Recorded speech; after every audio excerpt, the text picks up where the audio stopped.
أكره شهر رمضان، مع إن شهر رمضان يعود لنا بذكريات جميلة. على الرغم من ذلك أنا لا أحبه، فأنا ليست لي ذكريات جميلة.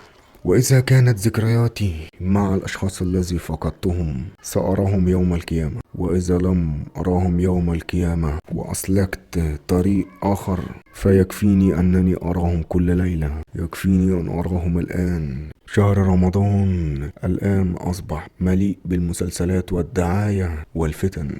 الشباب والبنات عندما يشاهدون الآن المسلسلات يطبقوا ما رأوه في العيد، خلاف إن شهر رمضان يحرمني من الشيء الوحيد الذي يونس وحدتي. فأنا لا أكره لهذا السبب، أنا أكرهه لأن أصبح تجارة للمسلسلات والفتن. أنا عاصي لله أعترف، لكن لا أضلل غيري، لا أقول على نفسي أنني صالح، فأنا أعلم أنني فاسد، وسيأتي يوما ما الذي يتوب الله علي، يطيل الله في أعمارنا ويعيد علينا شهر رمضان من أجل التوبة والمغفرة، ويصعد مننا إلى الله الفتنة والمعصية.